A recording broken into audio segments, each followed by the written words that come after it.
Hi Taurus, welcome to Higher Source Tarot for a tarot and oracle card reading for all Taurus. Sun, Moon, Rising, and Venus. This is from the Moonology Manifestation deck. You have the card of Full Moon in Aquarius.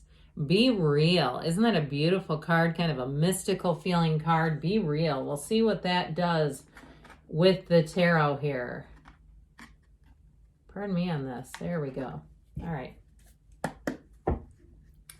All right, what advice do you have for Taurus, please?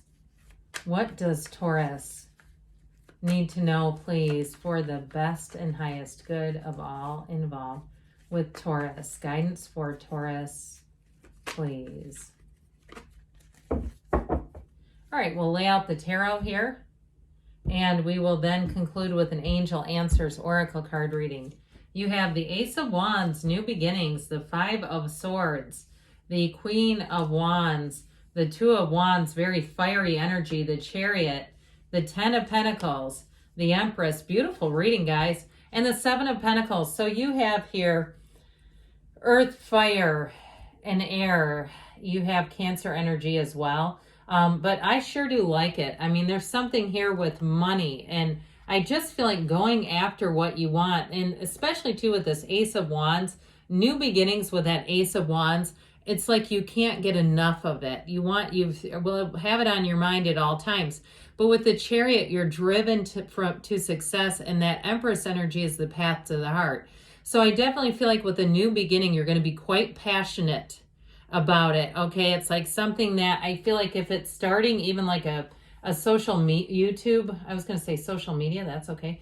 And I started saying social YouTube, that's funny. Social media platform, I feel like you're going to be in that place in the zone where you might find too that you don't advertise it. I know that seems like an odd thing to suggest, but sometimes you can get naysayers in here. Now, if you're looking for a new job or looking to move, I also feel like they're encouraging you to kind of keep your good ideas to yourself until you're all the way manifested. They're all the way done. Especially too, if you're in a situation where perhaps you're sharing a lease with somebody or doing something where it's like another person is kind of involved. I just feel like there's something about it where it may sway your opinion a bit, where you start to do things that aren't being true to yourself.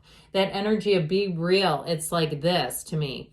Now, I also feel like if you had a disagreement with somebody, you have both the Ace and the Two of Wands, but with the Five of Swords that appears, I do feel like you have an olive branch or an apology. Now, if it's something to do with work and there was some arbitrary rule sent down that kind of stopped you, whether it's using your own PTO or stopping you in your tracks on something that you know is a great idea, I do feel like they're going to offer you an olive branch. They're going to allow you to do, or even if it's a transfer, and they said no, but I feel like they're extending an olive branch is what I keep getting with this.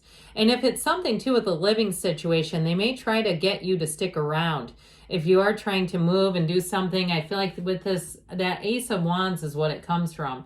But with this Five of Swords, it may create a bit of mental ping pong for you, because this Five of Swords can be in your own head and just kind of, oh God, should I stay? Should I go? I do get that. I feel like your energy is stronger in the wanting to go and wanting to do something else. Fives are about change, but this one is a bit conflicted.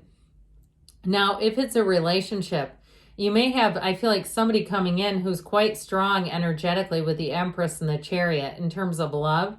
But I also feel like too, if there's somebody from the past that kind of lingers on, it may be time to separate from them once and for all. And even if it's like the remnants of their belongings that you've been keeping them, okay, thinking, well, I don't want to be that person and get rid of their stuff. But look, if it's been a year or more and you've not heard from them, you're not a storage facility either. So I do feel like with this, there's sort of this mental thing going on. But I do feel like they're saying it's time to move on to something better. Be real, stay true to yourself, Taurus.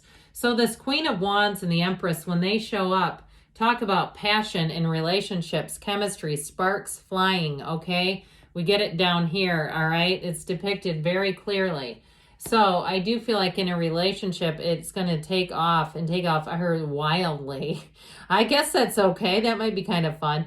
But the Queen of Wands too, I feel like you have a very attractive energy. And yes, I realize this is fire, but I do feel like it's representative of you being bold in that golden gown she wears. That's actually her internal energy. So people around you will be, I heard, mesmerized. Now, I do feel like you're going to feel like you're getting a lot of attention. And so even like I said, if something didn't work out, I feel like you have a second chance. And if it's work related, I'm saying it that way, work related or something with a move, I do feel like they come back around with a second offer or trying to keep you or something like that, because it's coming out of this. There's great loyalty here. And I also feel like as soon as you start to part ways, they recognize what they're losing in you. But with this Queen of Wands, she kind of lives life on her own terms. I mean, she's a pinnacle of success.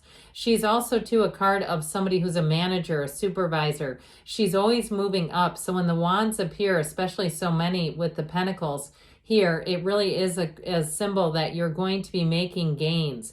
These are not lateral moves financially. They're making gains. And so with the Two of Wands, set your intentions. He wants the world here. He holds the world, but he wants a bigger world. He's a card of a visionary. So with that Two of Wands, really nothing will stop you, but perhaps anything in your own mind or things that other people might impart upon you. That's why we said in the beginning with that Ace of Wands, set your intentions, go for it, and then announce it rather than asking people what they think or even sharing it. Because even sometimes with that, I've had it happen in my own life too, where then somebody starts talking and it's like, no, I said I didn't want a bunch of people to know. Why are you telling people? And they go, oh, I'm sorry. And it's like, well, you clearly don't listen. Why am I talking to you anyway? So with this Two of Wands energy, I do feel like it's time for you to take that leap of faith. You're going to find what you're looking for right here and right now. With that energy of the Chariot, this can be a card of travel. And with the Two of Wands has the Garden and the Magician in the card. So I do feel like it's going to be a very auspicious time for you in terms of manifesting, finding things that maybe you thought a couple of years ago were slightly out of reach are now well within reach. And the Chariot energy, it shows, especially with the Queen of Wands, the Empress, you're going to have quite an influence over other people. I almost feel like people are going to be fighting over you. Okay, and to be okay with that, allow it to be so. But the Chariot is a card of wonderful accomplishment, achievements. It also, too, with this energy and that Queen of Wands, it may be somebody that you meet or encounter who starts making offers in terms of money, a job, something like a recruiter, or even somebody who gives you great financial advice. And it's somebody who can. It's somebody who's in the position to do it. So if you are some type of a content creator, look around at channels, look in their description boxes, channels you like, for what equipment do they use? What are they doing out there? Getting an idea, because that'll save you a trip. So you're not having to just randomly try to figure things out on your own. But with the Chariot, you're going to feel driven to success. The Ten of Pentacles shows you've got money coming in. You have the Wealth card here, but it's even more than that. You have an energy around you, a very loyal people. You have an energy around you of success and harmony and finding the right fit. Okay, so it feels like if there was a little bit of conflict, I just don't see you sticking around in that. The Ten of Pentacles will bring in all the right people. It's also gifts, unexpected money showing up. So don't be surprised if you get a check in the mail here or there and you go, what's this for? And you go, oh, I had no idea I'd even been owed this. So it might surprise you where money comes back around into your awareness with this Ten of Pentacles. It does it every time. So the Empress energy here, this is one of creativity, but it's also one of love. So in terms of a love relationship, I do feel like you have somebody here that you will click with immediately. You have chemistry. I heard pheromones. Do people still talk about that? I feel like that was such an 80s, 90s term. And I feel like we used to do tests on ourselves to figure out our pheromones. But anyway, with this Emperor and Empress, my word, this Empress energy, I do feel like you're going to be feeling the love. You're going to get lots of praise and compliments. And I just feel like you're going to be sought after. So if you felt a little bit like, where is this going? I feel like that's going to become extremely clear. And this is a card of spring and summer, but I do get it more in the spring in these next couple of weeks and even months. Really feeling like things are coming together in your love life. She is also the mother of the tarot too. So just before I go on, she also represents fertility. So if you have a spring baby coming in, that might be the greatest love of all for you. With the Seven of Pentacles here, Harvest time. Okay, this is your time to shine. I'm telling you what, I still keep getting this feeling of you're going to be recruited, or if you try to leave a situation, they're going to try to pull back on you to try to see if they can keep you around. So if you have always questioned, if you felt like you were taking for granted or felt like, do they even notice this? The answer to it is yes. And I do feel like there's going to be a catalyst there, some kind of a change where they start actually showing it. I do feel like it's going to give you pause, but it's going to be up to you if you decide, yeah, they mean this and they actually see my worth and value, but be real about it. Okay, remember that from the start. Let's see now what else the angels want to tell you. What advice do you have for Taurus? Messages, please, for Taurus. Improving health. So mind, body, spirit with this one. You have the flow of consciousness in both the Empress and the Chariot. So I feel like they're saying meditate, quiet the mind, get in flow, do what feels right to you. It's right from the start. They were saying that. You have compromise. So some of you may get an offer that you decide to take a second look at. And it's all about this and really saying, how close does it meet my ideals? You have recovery here. So mind, body, spirit. Now, you do have quite a bit of earth energy, which can be about the physical body. If that's for you, they're trying to address that in the near future, they say. And you've got a yes. Good things are on the way for you, Taurus. I love you, and I'll be back again soon.